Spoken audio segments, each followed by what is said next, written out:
They didn't limit access, they cut them off completely. And that changes everything for Shedeur Sanders. I'm going to show it to you. Shout out to my man G. Bush. Listen, they are ushering in the new wave, bro. They are done playing games. Bro, Andrew Berry, y'all see what he said to Mary Kay Cabot? He said, I don't even want to waste my breath answering your questions. These Anthony Limas, they're done. They're done. That's why they were so mad Kevin Stefanski got his ass fired, because now they don't got no inside scoop no more. It's a new regime, and they are not rocking with y'all. And I'm going to tell you who the new go-to Cleveland Browns reporter insider is. Let me ask you something real quick. What happens when an NFL franchise gets so tired of the media coming for their quarterback that they literally cut the whole press room off? Not slow it down, not limit access, cut them off. That's exactly what the Cleveland Browns just did. And the media? They are absolutely losing their minds right now. Reporters who had insider access for years, gone, blocked out, shut down, and the front office didn't even blink. If you've been sleeping on what's going down in Cleveland, wake up, because this story is bigger than football. This is about power. This is about who controls the narrative, and the Browns just made it crystal clear. The old guard is done.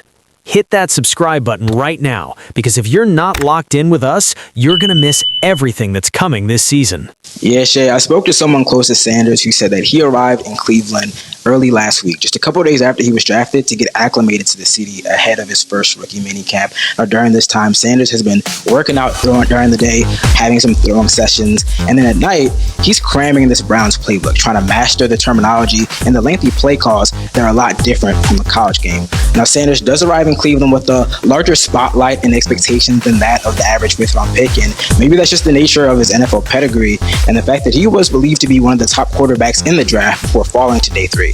Now, as for those expectations, Sanders is embracing it. After he was drafted, he told reporters, quote, Browns front office are picking and choosing which members from the media they're going to allow to the dance. You Mary Kay Cabot, you're cut off. The Jason Lloyds, they're not rocking with you. The Anthony Limas, they're not rocking with you. It's a bunch of, where's Tony Grossi been at? Where's Chops been at? A lot of people is getting quiet. A lot of people getting quiet. It's not too late for y'all to start doing the right things. That's all I'm saying. Y'all better try to get in while you can, because once it ain't no more room in the whip, you're stuck walking. All right, let's go back and set this thing up properly, because you need to understand the full picture to really feel how significant this move is. But Cleveland Browns selected Shedeur Sanders in the NFL draft, and from the moment that pick was made, a certain section of the Cleveland media decided they were going to make this young man's life difficult.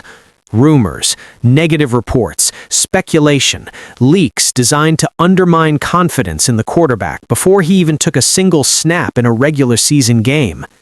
We're talking about media members who had spent years building relationships with the old coaching staff, Kevin Stefanski's regime, and they were comfortable. They had the plug. They had the inside scoop. They were the ones breaking stories, getting exclusive interviews, shaping public opinion about this franchise. And then, Kevin Stefanski got fired. And when Stefanski walked out that door, their access walked out with him.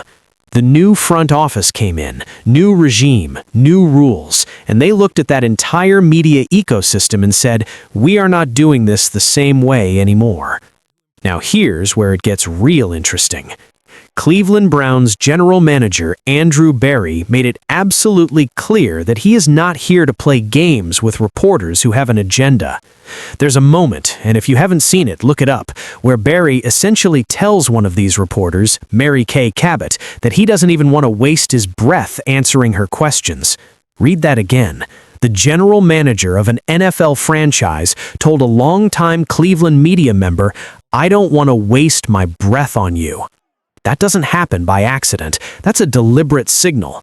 That's a man who has looked at the landscape, assessed who is working with him and who is working against his quarterback, and made a business decision. Andrew Berry knows exactly what's going on. He's the one who drafted Shedeur. He's the one who's building this offense, and he's not about to let reporters who want to see this thing fail have a front row seat to the blueprint. This is chess, not checkers. When and why the Cleveland Browns were not pursuing Malik Willis. He's the guy that put it out. He's been putting out a lot of Browns information. I'm telling you, a lot of the stuff that happened with the Cleveland Browns offensive line. You know who was the first one to put it out there? Daniel Oyefusi. Daniel Oyefusi is becoming, he might be on the end now. I'm telling y'all right now, if you don't believe me, take a listen to what my man G. Bush had to say about it. Because I got to do this sometime. I want to remind y'all, I got to do this sometime. I got to do this sometimes. Just remind you real quick. Now, mind you, Daniel Fusi sheds light. Better see, shout out to Daniel. So who are we talking about specifically? Who got shown the door? Mary Kay Cabot, who was one of the most prominent Cleveland Browns reporters for years, is no longer getting that same level of access. Jason Lloyd, out of the loop. Anthony Lima, not in the circle anymore. These were people who had connections to the old staff, who had been around for years, and who were comfortable with the way things worked. And look, nobody's saying these reporters don't work hard or don't know football, but when you have a new quarterback who's already facing an uphill battle because of narratives people built before he even put on the uniform, and the reporters feeding those narratives are the ones with direct access to your building, that's a problem. The Browns front office saw that problem, and they addressed it. Now, some of these names are quiet, real quiet. And you know what they say, when people stop talking, they either figured it out or they got figured out. This is where the story gets exciting, because it's not just about who got removed, it's about who stepped into that space. Meet Daniel Oyefusi, ESPN's Cleveland Browns reporter. And if you have not been paying attention to what this man has been putting out this offseason, you need to go back and catch up right now. Daniel Oyefusi has been the guy all offseason long. He has been the one with the real information. He was the reporter who first broke the news about why the Cleveland Browns decided not to pursue Malik Willis as their quarterback. He was ahead of that story before anyone else even had it confirmed.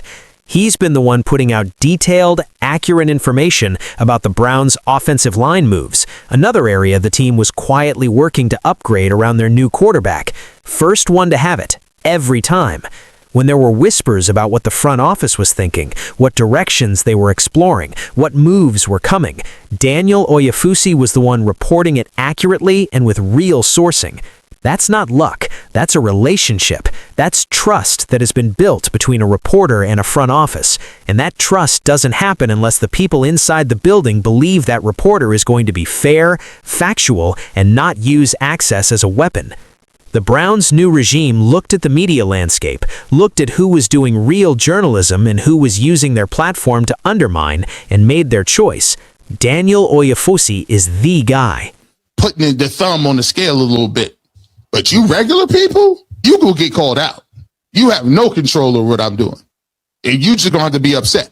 Regular people be thinking, I'm regular, and I can't. No, you can't. They fear Armageddon, G. If 2 is him, Black Angus, yeah, that's DEFCON 5. For some of y'all, if this dude is good, you might as well get ready. You might as well go ahead and just start covering the Colts or something. You might want to find a minute, the Lions or the Bills, somewhere around the Midwest. Now let's connect this back to where it all starts. Shedeur Sanders. Think about what this young man has been dealing with. Before he was ever drafted, there were reports trying to paint a picture of him as someone teams shouldn't want. Stories about his personality, speculation about his fit, rumors about what teams were really thinking. And a lot of that was being amplified by media members who had access to NFL circles. When you draft a quarterback, especially one who comes with as much spotlight as Shedeur Sanders, the narrative around that player matters enormously. Public perception affects fan confidence. Fan confidence affects the energy in the stadium. The energy in the stadium affects the team. It's all connected. So when the Cleveland Browns front office decides to cut off the reporters who are feeding negative narratives and elevate the reporter who's doing factual, fair work, that is a direct act of protection for their quarterback. They are saying, we drafted this man, we believe in this man, and we are not going to let people with microphones and agendas undermine him from the jump. Andrew Berry drafted Shedeur Sanders. He owns that pick, and he is going to protect that investment, not just with blocking schemes and offensive weapons, but with controlling who has a seat at the table. That's a front office operating with intention. That's a GM who understands that the war for a quarterback's success isn't only fought on the field. Here's what I want you to really take away from this story, because it goes beyond just Cleveland. We are watching a shift happen in how NFL franchises deal with the media. For decades, beat reporters had enormous power. They controlled the information flow. They decided what stories got told and how, and teams largely played along because they needed that relationship. But something is changing. Teams are realizing that in the age of social media, podcasts, YouTube channels, and direct fan communication, they don't need traditional media the same way they used to. They can tell their own story. They can build their own platforms. And when they do still work with media, they are being a lot more selective about who gets access and why. If you're a reporter who uses access to generate clicks by manufacturing drama, you're going to find those doors closing. If you're a reporter who does the work, builds real relationships, and reports accurately, your star is rising. Daniel Oyefusi represents that new wave, and the Cleveland Browns front office is making a statement by elevating him. This isn't just a media shuffle in Cleveland. This is a blueprint for how franchises are going to operate going forward, and other teams are watching. Look, at the end of the day, all of this circles back to one thing. The Cleveland Browns are serious about winning. They are serious about building around Shedeur Sanders, and they are not going to let outside noise, manufactured, agenda-driven, or otherwise, derail what they're trying to build. The old reporters who thought they had lifetime passes to the building, that era is over. The new regime has new relationships, new standards, and a clear vision for how they want to operate. Daniel Oyefusi is locked in. He's got the plug. And the reporters who spent months trying to tear down this quarterback before he played a single game, they're on the outside looking in, and they've got nobody to blame but themselves. The Browns are moving forward. Shedeur Sanders is the guy, and the people who bet against that, they better find a new team to cover. That's the story. That's what's really going on in Cleveland. If you found this video valuable, drop a like. It takes 2 seconds and it helps this channel grow more than you know. Subscribe if you're new, hit that bell so you never miss a video, and share this with somebody who needs to hear the real story about what's happening with the Browns. I'll see you in the next one. We're just getting started.